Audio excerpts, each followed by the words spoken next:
The pills rattled in the orange bottle like tiny bones, each one a reminder that my life was no longer entirely my own. I held them up to the light coming through my kitchen window, watching how the afternoon sun lit the edges of each capsule. 30 days of medication. Price tag higher than most people's rent. The irony wasn't lost on me, not after spending 4 decades building one of the largest medical supply companies in New England.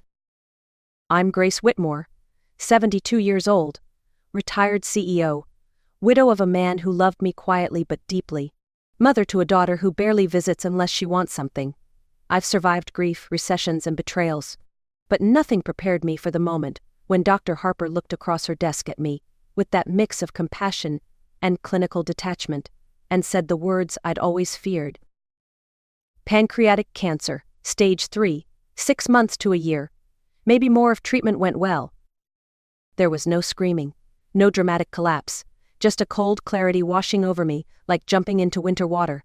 A quiet voice inside me whispered, "Well then, this is how the story shifts." I didn't cry that day. I didn't even call my daughter Melissa. She would have asked for details I wasn't ready to share, and offered concern that felt more like strategy than love. Instead, I went home, brewed a cup of tea, and sat in the living room filled with old photographs and the scent of lavender from the garden outside. The house felt quiet. Too quiet. Not the comforting kind, but the kind that makes you feel like you've already disappeared, and no one noticed. Looking out the window, I saw the roses blooming in full defiance of October's chill. My late husband Henry had planted those with me one summer. They came back stronger each year, as if to remind me that beauty often grows from pain.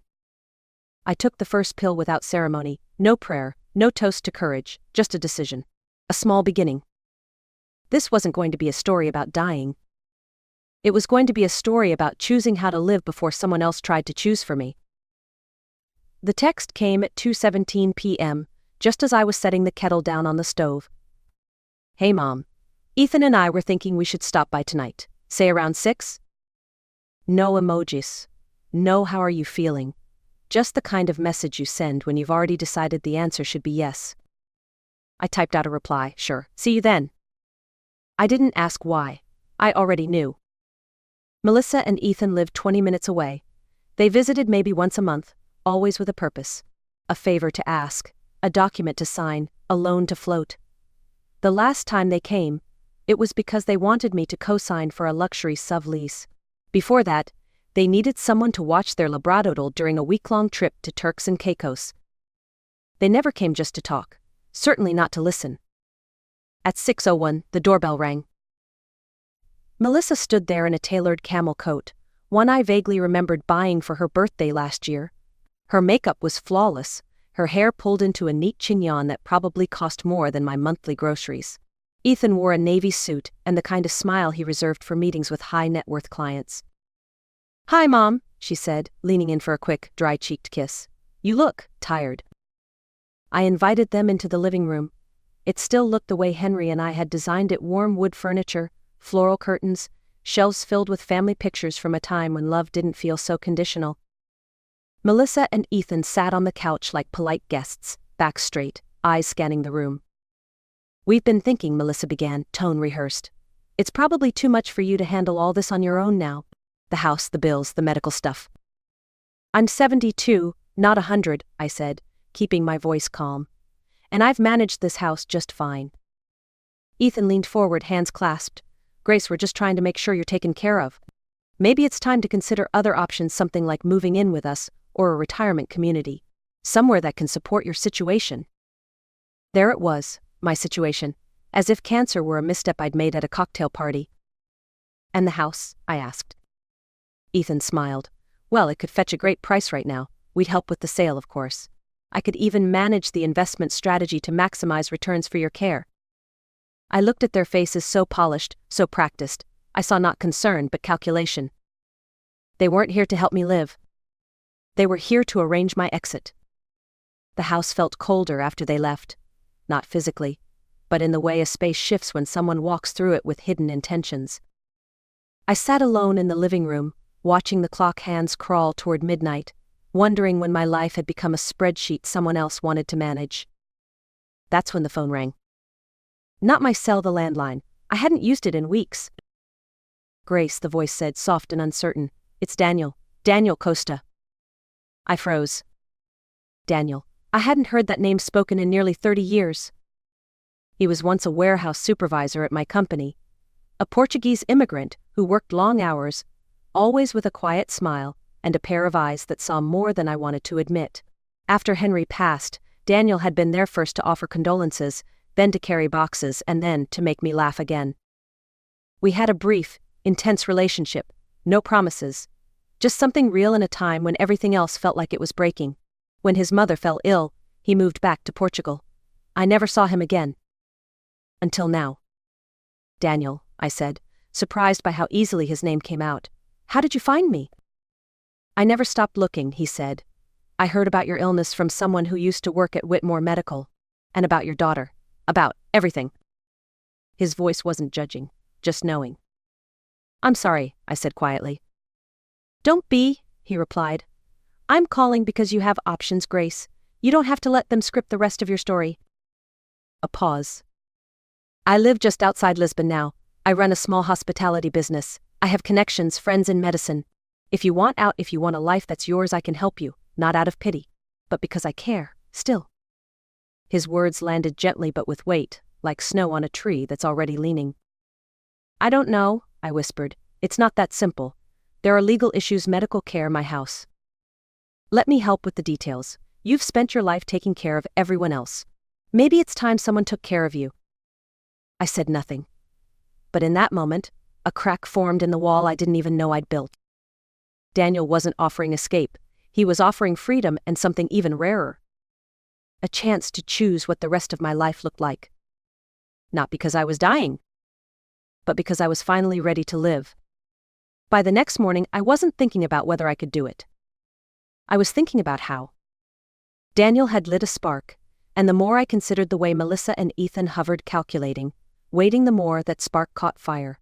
I wasn't going to wait around while they arranged my decline like a boardroom transition plan. I made a list. First, the legal groundwork. I called Robert Lansing, my attorney of 15 years. Woke him up at 2 a.m. Grace, are you all right? He asked, groggy but alert. I'm fine, I said, but I need to meet, tonight. To do what? Revoke Melissa's power of attorney, rewrite my will, and set up offshore protections for my assets. There was silence. You're serious. Dead serious. 2 hours later, I walked into Robert's office carrying a folder stuffed with financial statements, medical records, and a yellow legal pad full of handwritten notes. Grace, he said carefully, I know you've been through a lot, but these are major moves. If Melissa challenges you legally. She already is, I cut in. She just hasn't filed the paperwork yet. We worked until sunrise.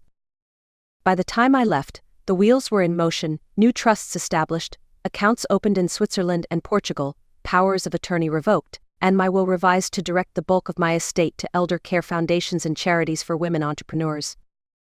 Melissa wouldn't see it coming, and even if she did, she wouldn't be able to touch a cent. Second, logistics. I booked a flight to Lisbon. One way. Seat 3A. I would leave in 5 days, just enough time to disappear without raising immediate suspicion. Third, cover story. Robert and I crafted a narrative to explain my absence. According to the paper trail, I was heading to an experimental treatment facility in Mexico. It was believable enough, desperate enough, and just out of reach enough to keep Melissa occupied.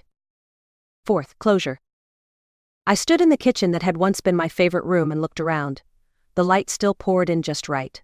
The roses still bloomed outside, but everything felt used up. This house had been a home, then a cage. I wouldn't sell it. Not yet.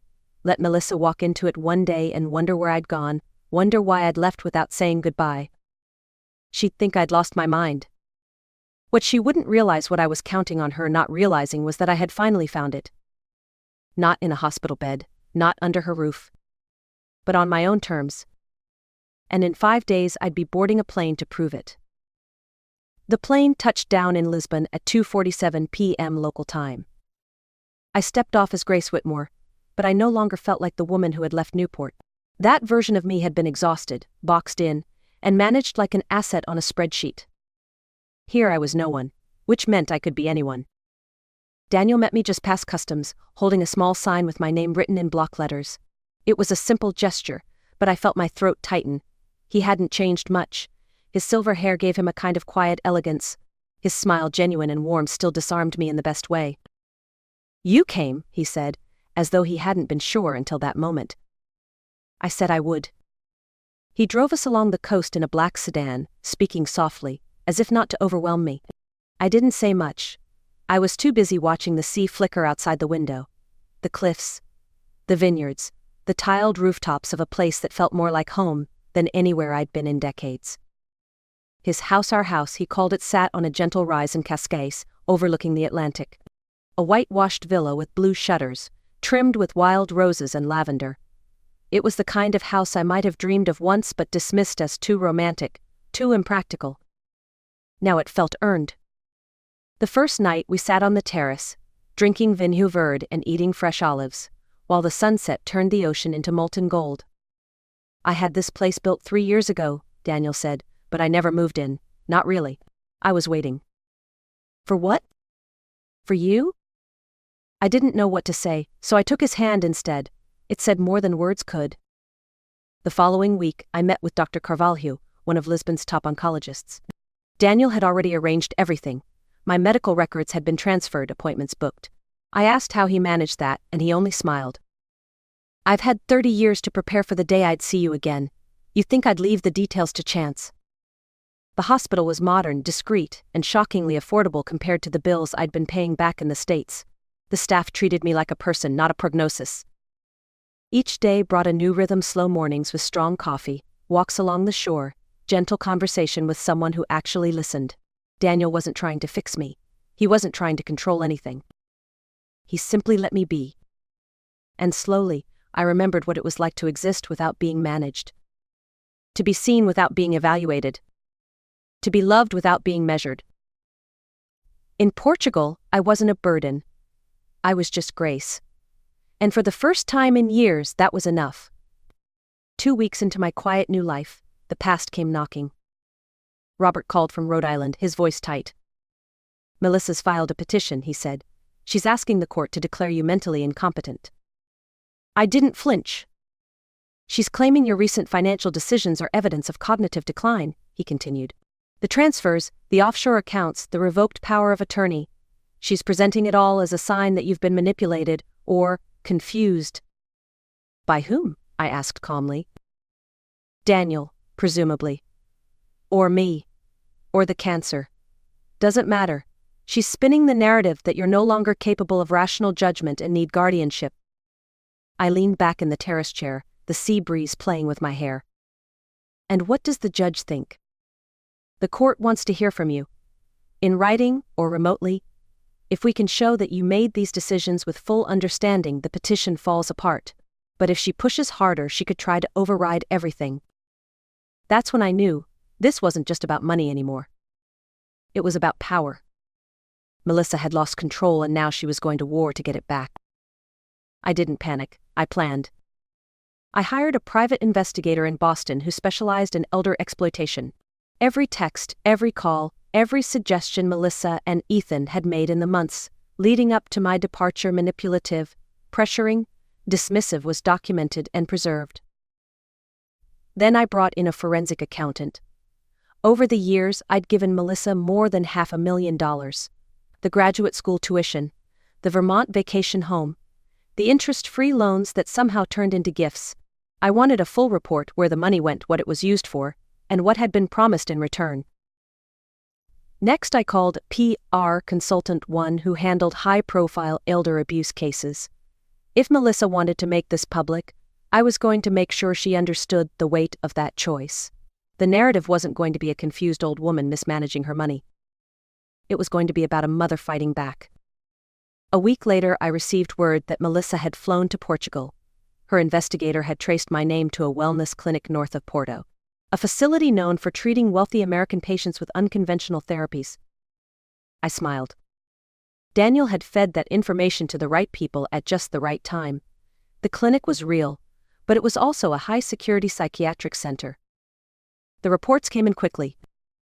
Melissa and Ethan showed up, demanded to see me, and refused to leave when told I wasn't there. She accused the staff of lying, of hiding me, of colluding in some international conspiracy. Security was called. The police followed. Melissa left with a formal trespass warning and a note in her file.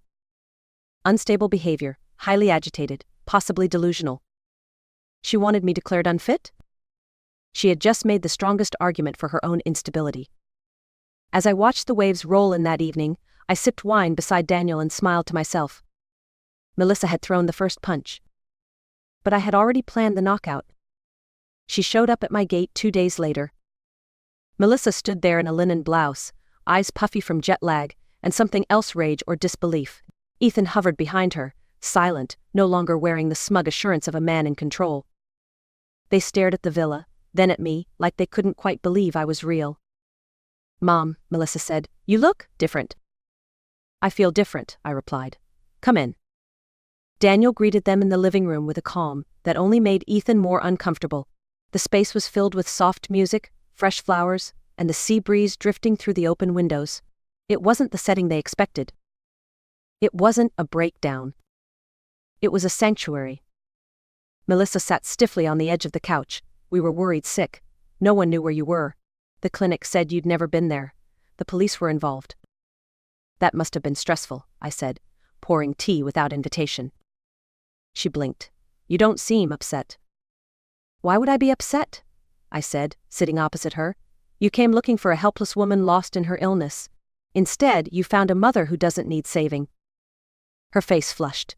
"You've moved money, cut us out of decisions, hidden your condition." "I've protected myself," I interrupted. "There's a difference." Ethan leaned forward. "Grace, let's be reasonable. You're still in treatment. These kinds of changes, legal, financial, they raise questions." "What kind of questions?" I asked. "The kind that justify trying to take over my estate? The kind that turn my diagnosis into your opportunity?" Melissa stood.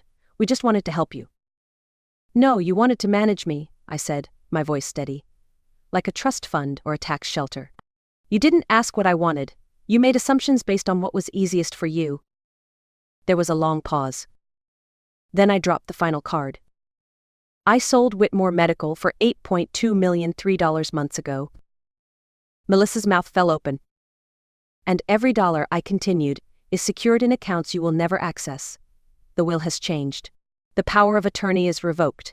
If anything happens to me, it goes to organizations that help protect women from the kind of manipulation I've just lived through." Ethan spoke, almost a whisper. "You can't do that." "I already have." Melissa's voice cracked. "But we're your family." "No," I said gently, "Daniel is family. My doctor here, my lawyer, people who see me as a human being, not a transaction. I raised you with love, Melissa. But somewhere along the way you learned to value control over connection." She sank back into the couch, silent. The fight had drained from her. "I'm not angry," I said, standing, "but I am done.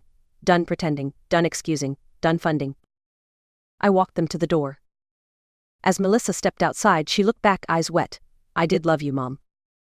"Maybe," I said, "but love without respect is just another word for control." I closed the door behind her. Not with anger, but with certainty. And silence never felt so peaceful. 6 months later, I woke to the sound of seabirds and the scent of fresh coffee drifting in from the kitchen. Daniel was humming barefoot on the tile, reading the Portuguese news, and pretending not to worry about my blood work appointment that afternoon. My cancer was in remission. Dr. Carvalho said it was rare, nothing short of remarkable. But I didn't need him to explain why. I had chosen to live. Not just biologically, but fully, with intention, with joy, with boundaries.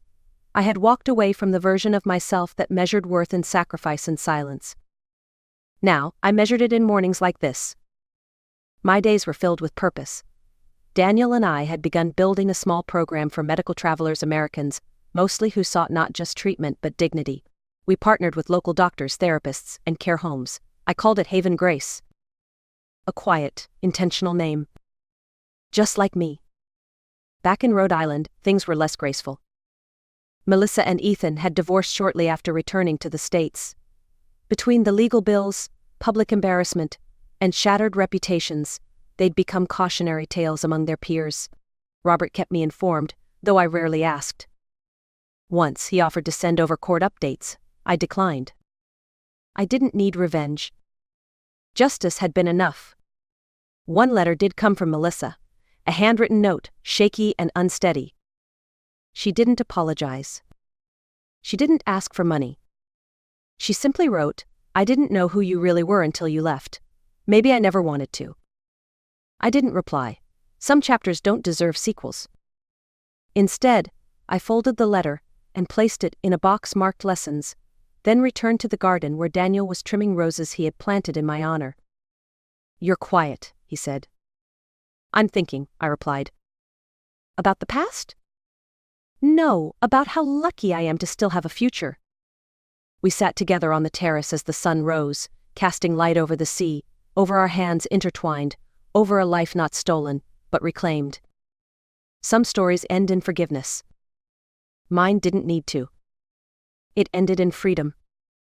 And in the soft certainty that I had chosen my ending well and lived my truth out loud.